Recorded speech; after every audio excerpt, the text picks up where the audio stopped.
If you've ever thought about building the perfect note system and trying to figure out if you should use Notion or Google Docs or Apple Notes or some other tool or paper is best, well, this is the video for you. A viewer asked, what system do I use for my notes? And I started to write, well, I don't really have a system right now. But the more that I wrote back, the more that I started realizing I kind of sort of have a system that's not really a system, but it really did make me think through what I've been doing. So I'm going to share that with you today. Honestly, I've avoided the question of notes on my channel. There was some places I could have brought it in, but I, again, thought I didn't have a system, so I thought I really didn't want to say. Notes are one of the things that I was talking about when in my choose 4 things video that I'll link down below, and I was saying that, that those 4 things were the basic simple productivity system, but there's things that you might want to bolt on. Notes was one of those things that I was thinking you probably need some kind of thought about, but honestly I don't know that everybody does, depending on what you mean by notes and depending on your situation, season in life, etc. So in responding to my viewer that asked the question, I realized that without explicitly setting out to have a system, there is a framework sort of guiding where and how I take my notes. The questions that I kind of must have been going through in my head over the past year or so as I've taken notes are, will I want to keep these short-term or long-term? Are these just for me, or am I going to be sharing these with someone? And then where and how am I taking them? Is it on the fly, at a live event, can't pause, out in public? Am I alone? Am I at home? Kind of that designation. I'm going to start with short-term versus long-term. And this is my most recent and largest and maybe controversial, possibly revelation, is that most notes that I take, I don't ever look at. And at this point in my life, that's true.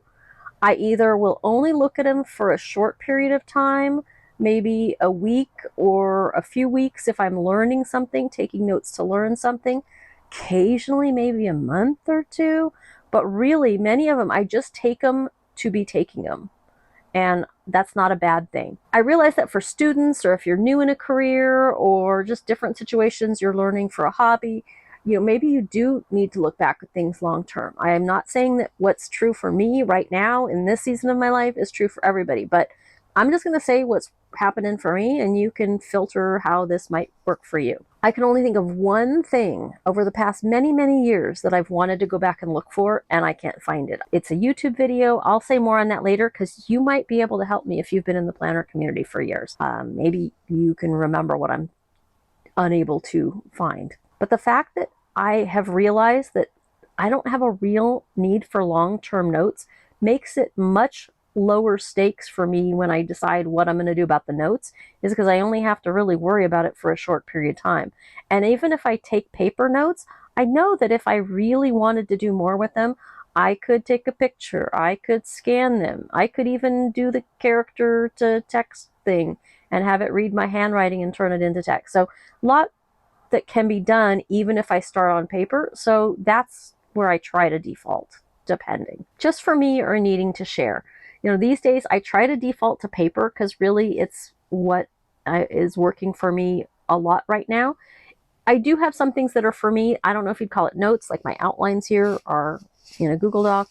But notes, I try to default to paper. If I know it's something I'm going to share, or if I know I want to do it digitally, I try to default to Google Docs. There are still some things that Apple Notes I just kind of go to. I'd probably say it's 40% paper, 40% Google Docs, and 20% Apple Notes at this point for me. Now that last category, that is taking notes on the fly, real time, live, versus at my own pace, or being out in a group or being alone, I kind of lump those together. Sometimes if I'm out and about, I will take notes on paper, but often that's when I'll default to my phone. And for some reason on my phone, I default to Apple Notes instead of Google Docs. On my computer, I default to Google Docs over Apple Notes. Before I get into examples, I'm going to tell you that kind of aha that I had. I was in grad school, a whole lot of more learning about learning now. There's a whole lot more science behind how we learn. So this really isn't, an aha for people these days, maybe, I don't know. But back then, nobody talked about this stuff. I was in grad school and I wasn't good at keeping up with my professor's notes, and I really wanted every word from my favorite professors, kept for all time. I thought, well, I'm just going to record them. And, people had recorded things, recorded lectures in the past. I don't even remember. I kind of feel like I was recording on a computer and thinking I was all fancy. Maybe I was using a little recorder. I don't know. But I recorded the lectures thinking, oh, great. Then I, can just go through them and I'll be able to have everything. Well, I was not able to keep my mind from wandering when I wasn't writing notes. I might have also fallen asleep, which would be bad. But I definitely, when I went to review those, it took me way, way, way more time to review the recording than it would have to just start with sketchy notes and then, if I need to, add stuff in. But it taught me I need to be writing to stay engaged and, honed into what's happening, especially if I'm tired and have any possibility of falling asleep. And we know now that just the act of writing or even typing is better than not to actually be processing, but writing is the best. So on to some examples. The first thing that I've been taking notes on most recently is things that are YouTube or channel related. Editing, software, different upload, this and that.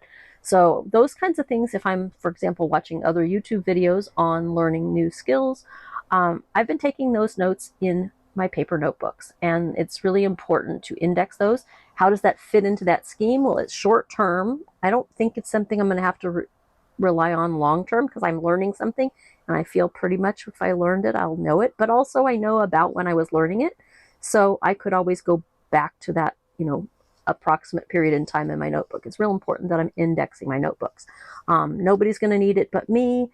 If I needed to, I could just take a picture and send it to a friend if they were saying, hey, I've got this problem, and I could say, hey, I took these notes on this video. But more or less, I'd probably just send them a link to the video.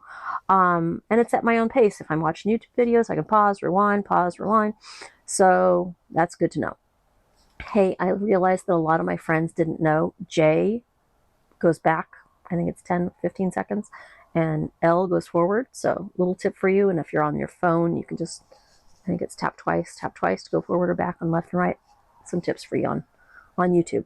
Another example, I was recently at a gardening conference, and it's a statewide conference, and I've gone the last few years, and this time I knew the type of things that I was going to be going to the seminars for. I might want to share with people, so I took them on Google Docs.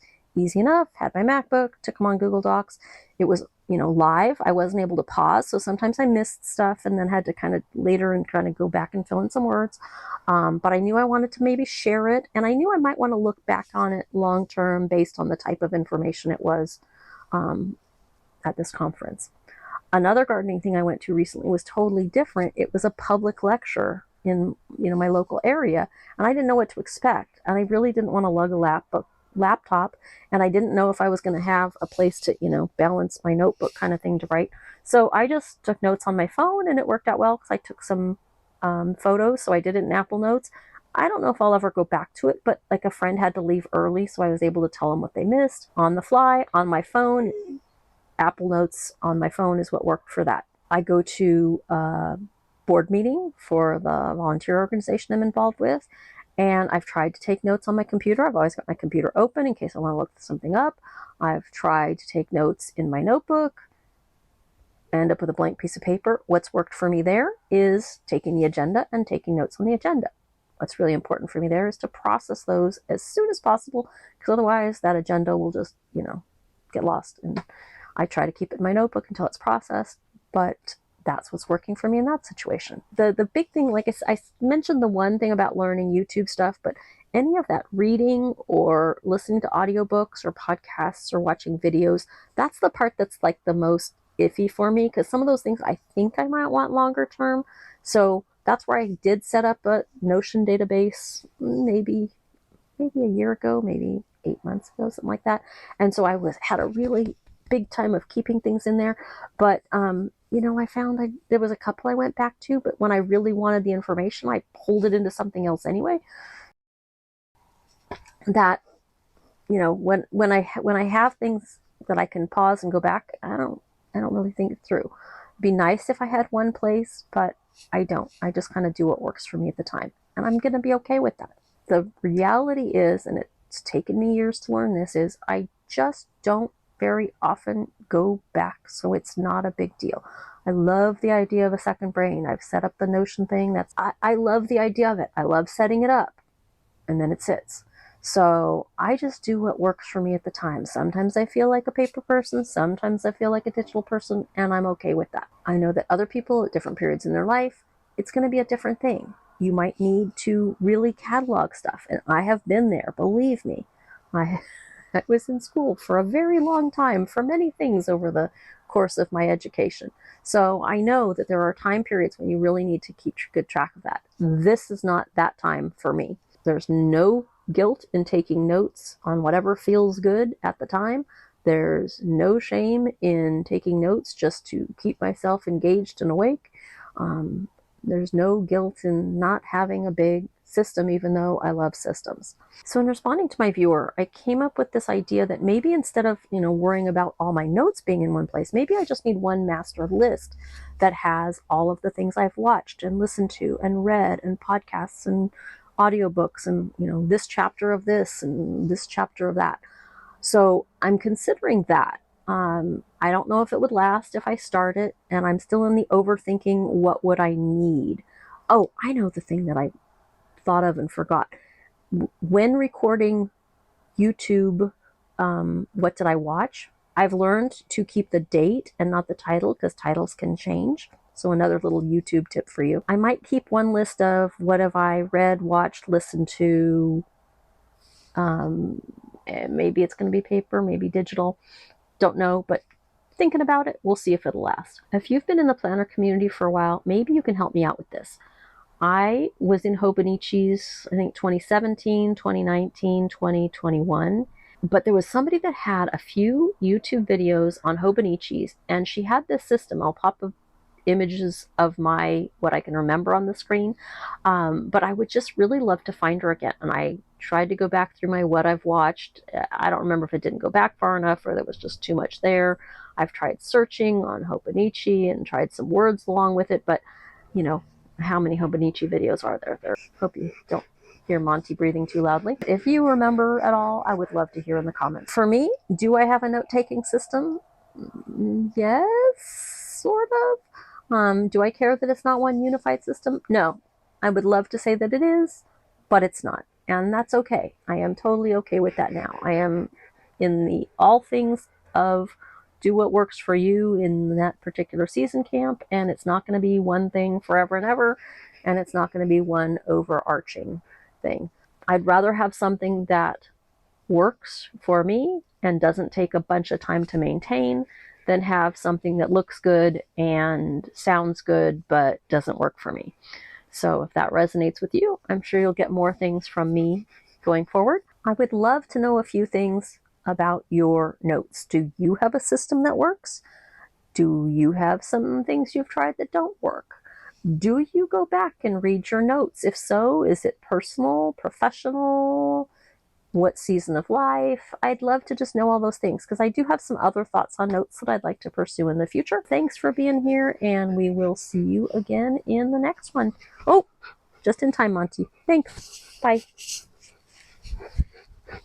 Best thing about Oregon, it's always beanie weather. Bye.